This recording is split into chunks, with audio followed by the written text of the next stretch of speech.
Hey folks, it's Mr. Fly here. Hope you're well. Hope you had a great Christmas. It's that time of the month again where we come to the end of the month and we look back at some of those articles in the motorcycling press, specifically motorcycling news, that have caught my eye this month. So stick around and stay tuned for the next couple of minutes and I'll tell you some, or show you some of the items that have caught my eye. So we'll start off with, well actually just to say, this month actually, there's only 3 papers from MCN because of course it was Christmas and MCN always like to have a little bit of time off. So they do sort of a bumper edition just before Christmas that's supposed to last you 2 weeks. Unfortunately, the bumper edition usually contains lots of posters and sporty things and stuff like that that I personally just toss. So you end up with just a normal paper. But that's fine, I understand why they do that, no problem at all. Okay, so the first newspaper then, this is the December the 7th issue. Picked out a few stories here that I just wanted to show you and discuss with you. First off, this. This is the new revamped MT09. This is the bike that is the sort of little brother of the hairy MT010 or MT10, which is the R1 based naked that came out last year. It looks amazing. But what they've done is they've taken the MT09, they've restyled it to make it look a lot more like its bigger brother. And the reason I mention this is I just wonder what your thoughts were on the looks of this. I personally really like it, but I've seen some people, saying that they absolutely don't like the looks, the sort of grey plastic Airfix model look and the yellow wheels. I think it looks fantastic, so looking forward to your comments down below just to see whether you think that works or not. But I haven't ridden one yet. All the reviews are really good of it, so maybe I need to befriend a local Yamaha dealer and get myself a go on one of those. But I love the sort of transformer look of the bike, and I think it's really smartened out and just brought it a bit more up to date. Not that it was looking out of date, but really like it. Okay, so that was the first one. Just do you like the Airfix kit sort of plastics on that? The second bike that caught my eye was this. This is the Aerial Ace R, which is an upgrade over the original Ace that was brought out a couple of years ago. I mention it because it's just another one of these super exotic bikes. It looks lovely. I love the fact that it's British and it's made by Aerial. But what I don't like is the fact that it's £59,000. They're only going to make 10 of them. I've got a feeling they're already all sold, so it's all a bit academic if you've got 59 grand burning a hole in your pocket, because they've already gone. But an amazing bit of kit, 201 brake horsepower, loads of carbon, all the Öhlins bits and pieces. It just looks like a proper bike, doesn't it? It's based on a Honda V4 engine, so it's going to sound absolutely amazing. Really like the looks of that, but 59 grand. Do you know anyone that spends that sort of money on a bike? I certainly don't. Anyway, so that's the Aerial Ace R. If you want to send me one, please do. Next thing that I want to pull out here, there's this article here. They've called it Play Now, Pay Later, and this is an article all about PCP, which I think stands for Personal Contract Purchase. This is this way of buying a new bike, where you put down a deposit, you take the bike home, and the deposit's typically a couple of grand. You take the bike home, you pay a very small monthly fee, depending on the bike, but say between £80 and £100, a relatively small amount. And then at the end of the term, which is typically 3 years, you can either chop the bike in and get another new bike using it as a deposit and then continue to pay those monthly fees, or you can hand the bike back and walk away, or you can pay a final sort of balloon payment and the bike becomes yours. And the reason why I mention this is because they seem very, very popular, and I'm sure they work for some people, but I don't quite get them. And I don't understand why the magazines push them so much, particularly MCN. It mentions it a lot. I mean, they have a weekly item called Praise Be for PCP, and they talk about the best PCB deals. Now, what I don't like about it is the fact that you never actually own the bike. For me, a big part of motorcycling and having motorbikes is just the whole ownership experience and making a bike your own. And whether you own it or not, it probably doesn't really matter, but I like to feel I do own the bike and I make it my own. And if I do like the bike, I want to keep it for a number of years, probably more than 3 years. I don't want to feel that I've got to chop it in because otherwise I'm going to face this massive balloon payment. So I don't quite understand why they rave so much about these. Maybe you've got some ideas. Leave me a comment if you have. But there we go. I'm sure it works for some people. It is a way of giving you a brand new bike with minimal monthly outlay. But the thing is never yours. And at the end of the day, at some point, you've either got to hand the bike back and walk away with no bike left, or pay what is normally quite a big balloon payment at the end to make the bike yours. So there we are. That's PCP. Just do you understand it better than I? What am I missing here? They have interest added, so it's not the cheapest way of buying a bike either. There we go. Maybe it's just convenient and it makes it accessible, but I don't quite understand why the magazines push it so much. Anyway, so that's it for the first paper. The next paper, so this one's dated December the 14th. I think this was the Christmas special with all the bumper bits and pieces. Once I stripped out all the extraneous gump, there's a few things in here that I just wanted to show you. First thing was the Triumph Bobber. We've talked about the Bobber before on this section on the channel. Great bike. I saw it at the NEC. It looks fantastic. Since seeing it and thinking about it, I'm not too sure whether I like it or not. I think I do like it, but But anyway, that's by the by. The reason why I mention it now is because it's broken cover to the press guys, and they've actually ridden the thing now, and every review I've read or seen videos of say that the bike is absolutely amazing to ride. It's so much better than it has any right to be. You know, with its long geometry, it looks like it's going to be slow turning and all the rest of it, but apparently the handling is fantastic, a bit like a Thruxton R. It goes really well, loads of low down torque, even though the headline number for BHP isn't huge. And apparently Triumph have been taking absolutely loads of deposits, two times as many deposits for the bobber than they had for the Thruxton R, and that one sold really, really well. So it looks like it's going to be an absolutely huge sales success, regardless of how it rides. But according to the initial reviews, it rides absolutely fantastic. So I'm looking forward to getting my hands on one of these if I can, and having a go on the bobber. And I suspect if it rides as well as everybody's saying it is, suddenly I'm going to start to like the looks more. I think I do like the looks. I'm just not sure. There's something about the back end that isn't quite there, but we'll see. I need to get to know one a bit more in the flesh, maybe. So that's the bobber out there now, and you know, the press at least is starting to ride them. Don't know when us mere mortals can ride them, but there we go. Now, this page, I've brought this out because there's a little article at the bottom here called Brave Bystanders Thwart Thieves.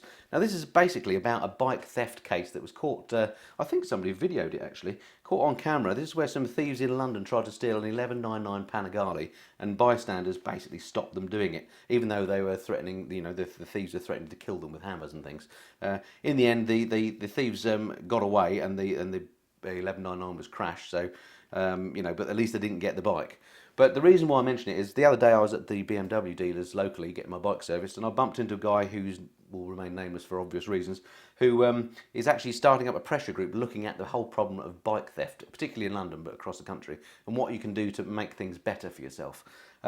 He is, as I say, is running this pressure group, and he had all sorts of fascinating things to tell me about you know, what these thieves do. Apparently they take battery-powered angle grinders and cut off things like disc locks and stuff. So there's absolutely nothing they can't get through these days. Anyway, he's a fascinating chap, and really enjoyed talking to him. He is a viewer of this channel, and we sort of tentatively agreed that maybe we'd do a little video on that subject. So stay tuned for that. I'll be getting in contact with him soon again, and hopefully we'll get that video sorted out. But bike theft is a massive, massive problem, it turns out, in the city, and there are some things maybe we can do to help that. So more about that in a future video.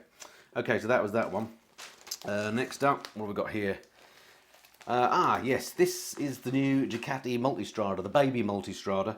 It's 937cc instead of the big, what is it normally, 1200cc, isn't it? The reason why I mention this is, to the untrained eye, it looks much like a normal Multistrada. I think it's a beautiful looking bike for one of these big adventure bikes. But the thing is just much lighter. It still goes like stink, I imagine, but to the untrained eye, the geometry and the frame, I think, is the same as the big bike. It just looks great. I think it's a great idea. I mean, when I look at things like the Triumph Explorer versus the Triumph Tiger 800, for me, the 800 just rode such better, being a smaller, lighter bike. So I think Ducati might be onto a winner here. So that's kind of why I wanted to point that one out. Nothing more to say other than, do you think I'm right, really? So that was that. And then we come to the last but not least. This is the paper that came out, well, should have came out yesterday, but the post was late for me because of Christmas, I guess. And just a couple of things I want to pull out of here.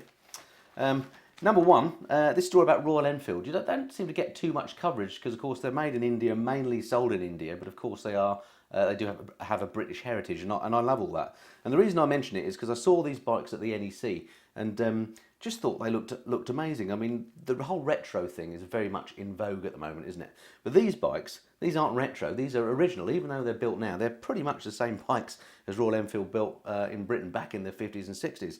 And I thought at the NEC when I saw them, they looked absolutely fantastic. In fact, I've got a picture here on the screen of my favourite one. This particular bike is called the Classic Chrome, and I just think it looks an incredible bike, like a motorcycle should look. It's a bit like something Jeff Selvage down at the London Motorcycle Museum might have shown me a few weeks back. It just looks like a proper old motorcycle, doesn't it? And the thing about it is, with all that chrome and loveliness, it costs a mere, I say mere, £4,899 on the road for a 500cc classic like that. What top value that is.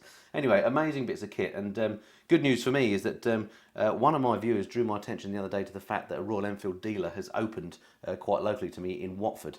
So thanks to Samar for pointing that out for me. I've been in touch with them and they've agreed to let me ride one of their bikes, in fact, next week. So I'll be doing a video review of that. So stay tuned for that. I'm really looking forward to riding a Royal Enfield soon. I think they look fantastic. I suspect the ride will be a bit different to what I'm used to, but I'm really looking forward to doing that. So that's that. That was Royal Enfield. And then the next thing, on a similar vein, this little article down here just caught my eye. It's another Indian manufacturer. It's a manufacturer called Bajaj, and this is the bike. It's called the Dominar 400. And the thing that's interesting about it, well, there's two things. One is that it's a single cylinder, but it's got 3 spark plugs in the cylinder, and apparently that makes the whole combustion process much leaner. It means, therefore, that you can have a smaller exhaust, lighter exhaust, and basically it makes the thing lighter and a bit easier to manufacture. So a great idea. If it's that good, I don't know why everybody isn't doing it, but there we go. And then the other great thing about this, I think it looks a good bike, but you can't buy it sadly in the UK yet, and there are no plans for it to come in. But in India, it's sold brand new with that technology for the equivalent of £1,770. Just amazing. What a great value for a bike like that. So there we are. It seems that, you know, Indian manufacturers are very much getting pricing spot on. You know, let's watch and see what happens to those over the next decade, shall we? Okay, so that's that. And then last but not least, from this week's paper, MCN did one of these group tests, and again on the retro theme, which is very much in vogue these days. They put the Yamaha XSR 900 up against the Thruxton R, which to my mind is a bit of an odd grouping. The Yamaha XSR 900 is sort of a part spin special. It's based on a previous bike, and you can bolt on various things to make it look retro, whereas of course the Thruxton was designed that way. The reason why I say it's an odd comparison is the Thruxton R is £4,000 more than the Yamaha, so you'd expect the Thruxton to be much better. And sure enough, the review, you know, the summary of the review is that the Thruxton is the much better bike. Well, surprise, surprise. So there we go. I mean, they basically say the Yamaha is pretty much, you know, uncomfortable with the clip-ons and so on, whereas the Thruxton is just all-round loveliness. So there we go. So that's that. It's just again, I just mention it because I think it's a bit of an odd comparison to make on two bikes, one being, you know, like a third more expensive than the other. But there we go. Okay, so that's it for my review of the papers this month. There'll be another one coming along next month. All that remains for me to say now, I've got a little sticky here to remind me. Oh yes. Next, or 2 weeks' time, January the 10th, which is a Tuesday, stay tuned to the Triumph website because they're doing the live launch of what I think is going to be the new Triumph Street Triple. There's no official word of this, but Triumph have put out a little teaser video implying that it's going to be it. So I'm hoping it's the Street Triple 765 that we talked about a few months back that some spy shots were made of. So that's going to be streamed live on their website, 7 PM UK time, January the 10th. Make a note in your diary. That's going to be well worth looking at if you're a Triumph or a Street Triple fan. Obviously I am, because I have a Street Triple, so I'm going to be watching that. Other than that, all that remains for me to say is Happy New Year to you. Thank you very much indeed for watching the videos through 2016. I love receiving your comments, 99% of which are very favourable and very encouraging, and what keeps me making these videos. So look forward to speaking to you next time. Happy New Year. Speak to you in 2017. Until then, this has been the Mist and Flyer. Cheerio.